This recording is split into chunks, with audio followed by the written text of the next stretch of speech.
But off the field, we have he teaches us about how to be better off as men, as black men, in the society, and just on being leaders and having discipline, because that is needed, because once you hang the cleats up, it's time for the real world. And so a lot of the life lessons I learned through this time as being my head coach has really helped me not only to be a better football player, but to be a better leader. And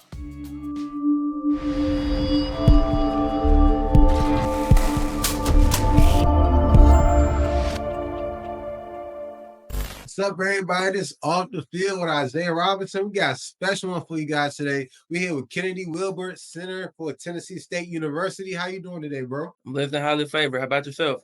Blessed, man. I'm glad for you to be on the show, man. Glad just to chop it up and talk everything outside of off the field, you know? I appreciate that. For sure. So for the people that don't know, talk to me about your college career and what were some key moments in your career to lead you where you are today? You just entered the draft and everything, so I know you had a long journey. Yes, indeed. I can't start off by saying, so I started off my freshman year in 2020. I had a lot of goals I hadn't planned for myself to accomplish. And so as a freshman, my main goal was just to make the travel team. And with that being said, in my sophomore year, we got a new offensive line coach, and then I didn't travel that year. But the following year, I was the center. I was the starting center, actually. And with that being said, that was probably one of the best moments I probably had, because I was also allowed to play in the Southern Heritage Classic. And that's when TSU goes against Jackson State, and that's when Deion was there too. So it was really electric just to be in that environment. And then my high school was across the street, and so I'm from Memphis, and so it's just a big deal. I was going to all the games and things of that nature growing up, and just to play in that stadium is just a surreal moment, because it's kind of funny. When I was in high school, I said I wanted to play in that stadium, and 3 years later, I did, and that was just a great moment for me. And then I went on, I started some more games. I played in almost every game, and this year we just won our conference championship. Congrats on that. Big congrats. Okay. So it's been a great experience for sure. So I'm really appreciative of that. So talk about when Deion was at Jackson State, because you guys actually play against him, be around the environment, stuff like that. A lot of people haven't been around those environments. So talk about how him being at Jackson State really impacted Jackson State and just the HBCUs around him. When he came to Jackson State, he really shined a light on HBCUs, and that really that started the trend for a lot of NFL players and NFL coaches to want to go in and coach at HBCU. So I believe he was the first, and Coach George came, and then also had led to Michael Vick and Deshaun Jackson, to later on Ed Reed too, because he was the coach at Bethune as well. But Coach Prime, his impact at Jackson State, it shined a light, and it just made a lot more people tune in and to want to come to HBCU. Like Travis Hunter, he was committed to Florida State, then and Coach Prime had recruited him, and then he flipped from a Power 5 school to coming to a HBCU, and that's powerful. And with that being said, it just really it shined a light, and it just made the experience a whole lot better. So I forgot, George is there, the legendary Ed George. So talk to me about that. How is he as a coach? Is he teaching y'all just skills on the field, or is he also preparing y'all for after sports? How is that having a legendary coach that's been at all levels of life being your head coach now? Oh, it's awesome, man. He teaches us not only the skills needed on the field for us to execute, but off the field, we have he teaches us about how to be better off as men, as black men, in the society, and just on being leaders and having discipline, because that is needed, because once you hang the cleats up, it's time for the real world. And so a lot of the life lessons I learned through his time as being my head coach has really helped me not only to be a better football player, but to be a better leader. And with me, my main goal is I want to go to medical school, but to become a doctor, in case that my USFL dream doesn't work out. I want to go to medical school and become an orthopedic surgeon. So of just the life lessons and the discipline that I've learned from just being in his program has really helped me as far as in my studies as well, and just me making myself more knowledgeable of my material and just of how to conduct myself in different environments. And I'm really appreciative of that. So what's a key lesson or a key moment that you took, okay, this is how I gotta rechange my way of thinking or go down a new path? Any key moments in your life that made you realize that? Really, My entire life, I've always been level-headed, and I've always had a plan B in case my pro dreams, it doesn't work out that way. As a kid, I've always wanted to become a doctor, and I read the Ben Carson story, and then it's this NFL player who became a neurosurgeon. His name is Myron Rowe. He played with the Titans and the Steelers, and I read his book about 2 years ago. But I can say that by reading his book, I can relate to him in a lot of ways because, well, he played Division I college football and then he became a doctor. And that's what I want to do as well. And so it's more so just that I know that at some point I'm not going to be able to play anymore, but I've always had to prepare myself just in case that it doesn't work out. So that's probably the biggest takeaway I can say, that I read his book and it just really helped me to be more motivated. I actually got the chance to meet with him last week. It was a surprise FaceTime call and we talked for about half an hour, and he put me on a lot of game, and he really wants to be my mentor, and I'm really appreciative of that. So I'm not going to take that for granted. Oh yeah, that's big, man. You're in your last year of school, right? Got your master's degree, got your undergrad, got everything. So going back on everything, remember you was in your freshman year. What advice would you give to your freshman self? I can really say that just to be more open and to try new things and just to be more level-headed and things of that nature. Because as being a football player, a lot of your time is taken up and it deals with a lot of time management. And so you really don't know the other opportunities that you might miss by having like a regular student. Like you might miss out because like you might be too tired or you might just don't know how to go and manage like your time wise. I can say just to be more open to what's going on because it could be like some key things that you could learn or some key organizations that you can join and benefit from to help you like as far as internships, getting towards your future and just really just being more emphasis on life after football, I can say. So were you able to do any internships as an athlete? Oh, yes, sir. For 3 years during my undergraduate experience, I had a prestigious internship. It's with the TSU 𝗵𝗵𝗴 and Vanderbilt. It's a cancer research program. And I was doing cancer research. I worked on 3 different projects. And recently, my latest work, it got published into the National Science Journal in July of 2024. And that's big time, especially like as being an athlete, how like I always like tend to go and look at us as jocks or not the most brightest of the students. But just for me to just do that as far as dealing with like time management and doing like cancer research and getting my work published, like that's a big time deal. And I'm just really proud of my growth and myself for just doing it and just staying with it. So That's huge. Congrats on that. So appreciate it. you managing school, you managing internships, you managing football, you managing all this stuff. So what advice can you give to how somebody should structure how they should manage their time, really? Let's say it's 24 hours in a day, right? Football will at least take up 10, 12 of those hours. Now Yeah. for the rest of the 12. How would you tell somebody they should orchestrate their day? I would say to be organized, you would have to get a schedule planner. And that's if you haven't really if you're going like, or you're trying to do a lot of things, you got to really be like paying attention to your time. Time, it can be your greatest asset or your worst enemy. And so I would say to get like a schedule planner to really be more organized on what you have to do each and every day because like on top of practice, meetings, weights, like you still have to go to class, then you still have to go and do whatever it is you have to do and then do your homework and study. So I would just say to get a schedule planner and to always have alarms of what you have to do to be reminding yourself that, okay, bet like this like enough time on that. Let me go ahead and get to this. You feel me? So that's what I would do. For sure. And it's crazy you said that because as an athlete, our schedules are basically created for us. Yeah. So really taking advantage. And that's what happens in the real world now. You don't got the coaches tell you to wake up. You don't gotta be at practice at this time. You don't gotta be at work as at this time. So really creating your own schedule. So athletes right now start really taking advantage of creating your own schedule on your downtime. It's just making sure that everything has a place for you to get things done. Because it's tough though, because like sometimes you get done with practice, you want to go to sleep, you want to hang out with Yeah. your friends, you're still on social hours. So we understand you're not a robot, but just like make sure that you have certain things put in place for you to take full advantage of. Yeah, for sure. Yeah, that's the biggest thing, bro. And I sure do be wanting to go to sleep sometimes after practice. You gotta go to sleep.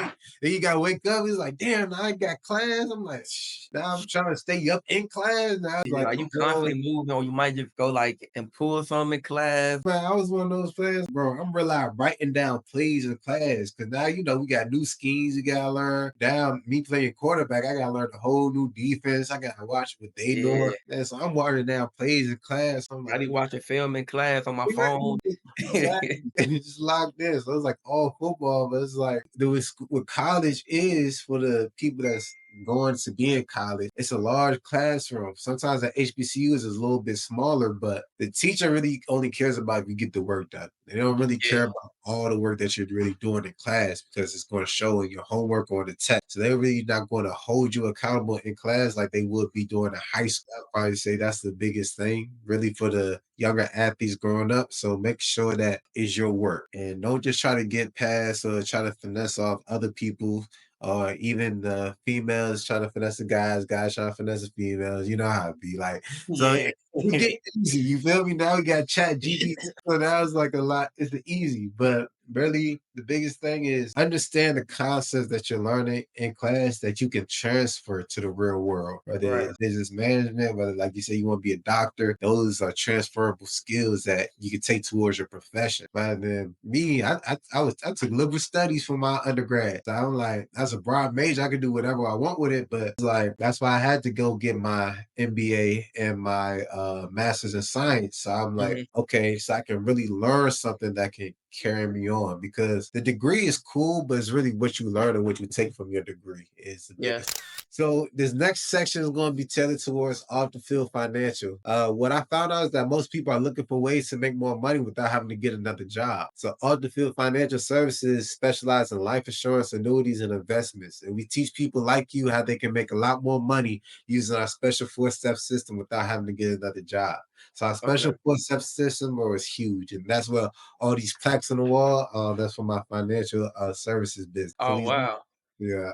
So these next questions going to be tailored towards that, all right? Okay. Do you know the rule of 72? No. Cool. So the rule of 72 is 72 divided by the interest rate, and that's how long it's going to take for your money to double. So now when you're investing in different things like that, probably in a bank, the average percentage interest rate on the bank is 2%. So it's going to be 72 divided by 0.2. And that's how long it's going to take for your money to double. So that's going to give you 300. So it's going to take your money 300 years to it's just sitting in the bank. So you never going to see your money double in the bank. And that's why I educate people on different financial strategies like an IUL, where you get Yeah. like 24% interest return or annuities and just different things that can get you fast return, but you can also not take a loss in. Do you know the difference between a term and a whole life insurance? You said my term and life insurance? Term versus a whole life. Nah. All right, cool, no problem.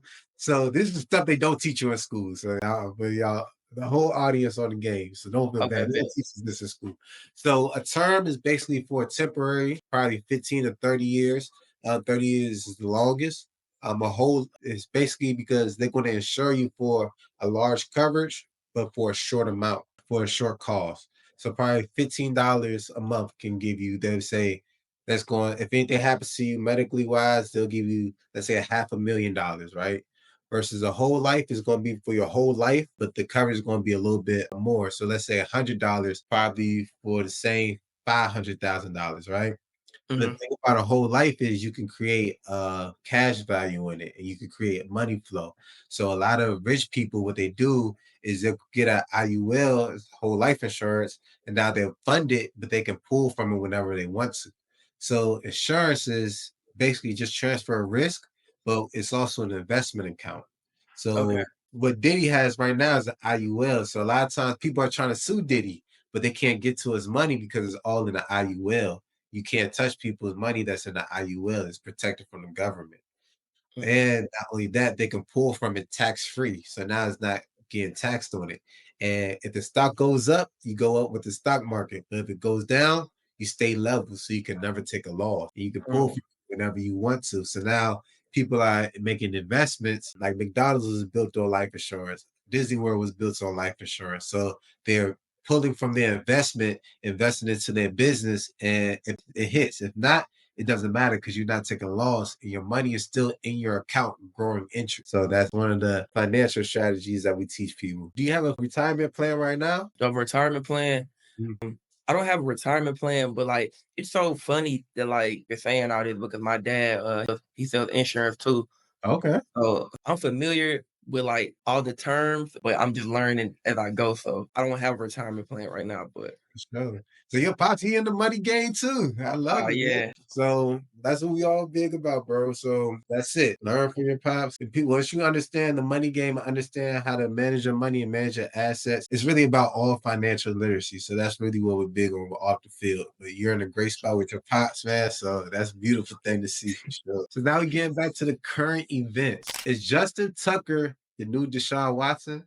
You see what's been going on with Jay Tucker? I wouldn't say he's the new Deshaun Watson, but it's just that he's had a great run Mhm. for like a long period of time. But Deshaun Watson though, I 'Cause don't know. he got He the has been kind of slow though. He has been kind of Mhm. slowing out. But I'm talking about with the massage. Oh, I don't know if you know, but Justin Tucker, he got some massage allegations against him. Oh no, I ain't know that. Yeah, man. They trying to say, I don't know if it's happy endings or what, but they trying to say like he had inappropriate stuff. And I was like, they got Deshaun Watson, now they trying to get Jay Tucker. So I don't know. He evil to right now for them. Hey, listen. So unusual betting right now. They trying to get Terry Rozier. They said unusual betting patterns surrounding his play in 2023. So they try to say he didn't play a game and he was trying to fix his bets on parlays. So do Mhm. you think sports betting and different things like that could be rigged? Do you think some players may take advantage of it? What you think behind that? Betting, sports betting, it's for sure rigged because I think like there was an allegation that Calvin Ridley, he was betting on like he was doing his own betting Oh, and really? he got caught with it. But it was like some years ago though. I think like 1 or 2 years he was like suspended or something. With the games, especially like with NFL games, I don't know. I just know it's a lot. It seems kind of rigged, but I don't know. I don't really want But to. thing is though, right? You're an athlete, right? And it's Yeah, like you playing the whole game and different things like that. It don't feel rigged when you're playing it, right? But it's certain decisions that the refs will make that yeah. makes like that's questionable. That'll make you question the game. And I really don't know if it's so much rigged on the player's part, but more rigged on the higher ups, the stuff that we can't control. I feel like it's more read on like the higher ups because it's certain rules and like it's certain ways to go on who they want to win, who they want to see later on, like in the championship. I just all just entertainment at the end of the day. It's all just entertainment. So I feel like there is rules and like there is cause. Now I'll give you an example. Like with the Chiefs, you can just tell NFL wants the Chiefs to win. Refs be having calls, holding, everything is just rigged. And speaking about Chiefs, do you think they should be in the? I didn't think they were going to be in the Super Bowl this year. I ain't gonna hold you. From the start of the season to what they had, I did not think they were going to be in the Super Bowl. Everybody praising Patrick Mahomes and stuff like that. And don't get me wrong, he's a great quarterback. But how much is it not a Patrick Mahomes? Like how much is it higher up? Taylor A Swift. lot of it's really more like because of watching the Chiefs and the Bills, they should have really won that game, realistically speaking. And then, and like if the game is a close game and like the Chiefs have the ball, and let's say that it's a incompletion, they'll call a flag, and it would give the Chiefs like more time to score or more time to move the ball. Like it just ain't rigged to me. Mhm. So Jimmy Butler right now, he walked out of practice, got suspended. Basically, they said Jimmy wasn't going to start no more. He walked out of practice, got suspended, and now he's saying he wants a trade. You think Jimmy Butler is just his time's up at Miami, or do you feel like what's your thoughts behind that? Because I don't know, he's been there for a long time, been there for some years. You think it's just his time up? He ain't winning nothing. He tired of being there, or you feel like it might be some hatred coming from the front office on him? I feel like all that it plays like in its own part, and like with every athlete, it's like we want to win, and like if they're not building around you, it's just kind of just like what are we doing? Because like that's everybody's like dream is to win a championship at like the end of the day, and it's just that I believe that Miami isn't really building around Jimmy, and there might be like some hatred or some disagreements regarding his money in the front office, and it just makes him feel like he's not being appreciated. And when a player feels that he's being unappreciated or they're not winning, he wants to go somewhere else. Especially if you the star player and you been giving your all for at least 10 years to that organization, you know? So, Yeah, and he haven't been to the NBA championship ever since I think the COVID year. does that year even really count for a championship playing in that dome? Does that really even count? It counts. I It say it counts. counts. And plus, like LeBron, he won his 4th ring in the bubble, so Mm, I say it counts. Like mm, I just number hoops. So at the end of the day, really just the only difference it was just no fans. Like, but yeah, I say it counts. Say it for sure. counts for sure. So now we get to the hot seat question of the interview. You ready? Okay. All right. What's the worst thing you done to get out of trouble? I probably had blamed something on my brother. Yeah, I think it was like one time where I kind of had broke something, and then it was just that, and like I tried to hide it, but then like as a kid, you think it's a good place to hide from the whole time. I'm just hearing my parents just like they calling my name, and they asked who did it, and I said that my brother did it. Whole time it was me. So, but then whole time I still got the whooping regardless. So it's like a lose situation. So I tried to blame it on him, but whole time I'm getting whooped too. So Did he ever say he did? Did he ever say you did it? Did he ever turn back on you? Or he was trying to tell him it was me, but like because I'm the older brother, I kind of had like more pull. I felt like, but I was like, he did it, and my brother was like, I did it, and so we both got whooping for it. So I don't really like no bad kid. So like I don't really have no like horrible stories, nothing. So Sure.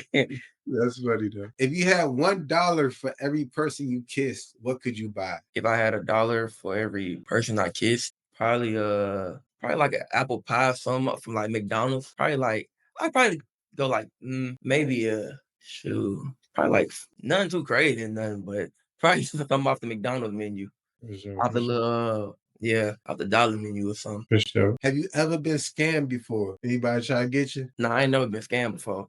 I don't be going for none of that. I really be reading the room or like just like or somebody will try to hit me up and ask if I got like the regions or something. I'm Mhm. already knowing what time it is. Even since I was a kid, it was just like I ain't never like went for it. And plus I had like I think people get scammed, so it's just like it made me more knowledgeable, like and aware to not do it. So I was like, I ain't trying to get scammed. I don't want it Sure. might be it's like it might hit or it might not hit, and they Mhm. go like and take your money. So I'm like, I'm straight off that. And a lot of times, it hit, just not It's not for you for sure. Well, I appreciate you for coming on today's show, bro. Anything you want to say to your fans and supporters out there? I just say I appreciate y'all for going in and tuning in. I got a lot of big things on the way, and so in case my pro dreams it doesn't work out, I'll be your doctor soon. So I appreciate all the support, and I also appreciate you for having me on the show as well. I really appreciate that. So For sure, it for means a sure. lot to me. For sure, man. I'm glad you could come on, bro.